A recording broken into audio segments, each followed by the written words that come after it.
তো ইনশাল্লাহ সিনেমা ইংল্যান্ডে যাচ্ছে, ইনশাল্লাহ ইউএসএতে যাচ্ছে, কানাডাতে যাচ্ছে, অস্ট্রেলিয়াতে যাচ্ছে, নিউজিল্যান্ডে যাচ্ছে। অনেক প্যারেন্টস আমাকে বলেছে যে এটা আমার সন্তানের সিনেমা হলে দেখা প্রথম সিনেমা। বন্ধুবান্ধব নিয়ে ব্যস্ত থাকেন, তো তারা যে সিনেমা দেখতে এসেছেন এবং বাংলা সিনেমা দেখছেন, this is a very positive news. এবং শুধুমাত্র আমাদের সিনেমা না, সব সিনেমাই দেখছেন। So this is a very very very positive news for the whole industry. ব্যাংকের কাজ অভিনয় করা, আমাদের কাজ দর্শকের জন্য একটা গল্পকে প্রস্তুত করা। তো আমার ডিরেক্টর এখানে আছে, আমাদের লেজেন্ডারি প্রিন্স ভাই আছে, আমার কো আর্টিস্ট আছে। সম্মিলিতভাবে আমাদের চেষ্টা তখনই সার্থক হয় যখন তাদের ফাইনাল ইমোশনটা আমরা দেখি, এবং সেটা যদি কান্নার মাধ্যমে আসে, সেটা যদি ভালোবাসার মাধ্যমে আসে, সেটা আশীর্বাদের মতো। তো তারা যারা জড়িয়ে ধরছেন, যারা থ্যাংক ইউ বলছেন, যারা বলছেন যে তাদের প্রিয় মানুষটার কথা মনে পড়ছে, we are really blessed, we are grateful. আমরা যেটা ভেবে, আমরা যেটা অনুভব করে কাজটা করেছি, আপনারা ঠিক ওই একই জায়গাতেই, একই সুতোতেই আপনারা গাঁথা। তো যারা এখনও দেখেননি তাদের জন্য কোনো স্পয়লার দিতে চাই না, আপনারা আসুন, দেখুন। আশা করি আপনাদের ভালো লাগবে।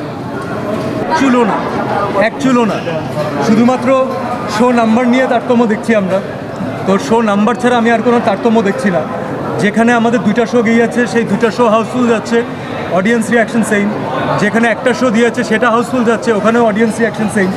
সো নাম্বার অফ শোজ বাদে আমি মানুষের বেসিক ইমোশনে কোনো পার্থক্য দেখছি না। কারণ যারা ইমোশনালি অ্যাটাচড, যারা কাউকে না কাউকে ভালোবাসে, যারা বাবা মাকে ভালোবাসে, সন্তান, অনেক বাচ্চা আজকে দেখেছি, অনেক প্যারেন্টস আমাকে বলেছে যে এটা আমার সন্তানের সিনেমা হলে দেখা প্রথম সিনেমা।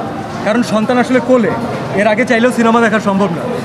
আমরা অ্যাজ এ টিম, সিনেমা ভালো খারাপ অনেক কিছু তো অনেক পরের হিসাব, কিন্তু একটা বাচ্চার প্রথম সিনেমা হয়ে থাকা, এটা যে কোনো টিমের জন্য একটা অনেক বড় আশীর্বাদ, অনেক বড় ব্লেসিং।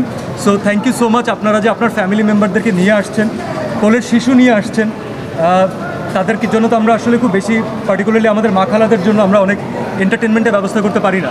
তো আপনারা সবাই আসছেন, ইনভলভ হচ্ছেন, that means the world to us. আগে জঙ্গলি এক দেখে শেষ করেন, তারপরে আমরা এটা নিয়ে কথা বলবো। তবে আমরা কোনো মানুষের ভালো লেগেছে, আমরা চাই না যে কোনো লেবু চাপ দিয়ে আমরা তিক্ততা আনি।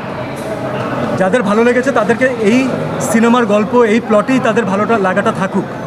যদি সেখানে প্রয়োজনীয়তা হয়, যদি গল্পের লেখক আমাদের সাথে আছেন, আমাদের ডিরেক্টর আছেন, মিউজিক ডিপার্টমেন্ট যে হোল্ড করেছেন উনি আছেন, সো এটা টিমের সম্মিলিত একটা প্রচেষ্টা থাকবে যে ফাইন, এর কি আর কোনো এক্সটেনশন পসিবল নাকি। এই মুহূর্তে এইসব জিনিস দিয়ে কোনো পাবলিসিটি চাই না। এইটাই সিনেমা, এতটুকুই সিনেমা, আপনারা এতটুকুই দেখুন। আপনারা অনেকে জানেন, অনেকে জানেন না এখনও, যে আমাদের ফিল্ম রিলিজের আগেই আমরা আমাদের দেশের বাইরে দেখানো প্রদর্শনের জন্য আমরা চুক্তিবদ্ধ। তো ইনশাল্লাহ সিনেমা ইংল্যান্ডে যাচ্ছে, ইনশাল্লাহ ইউএসএতে যাচ্ছে, কানাডাতে যাচ্ছে, অস্ট্রেলিয়াতে যাচ্ছে, নিউজিল্যান্ডে যাচ্ছে। এতটুকু পর্যন্ত আমরা এখন পর্যন্ত জানি, এবং সেটা খুব শীঘ্রই যাচ্ছে।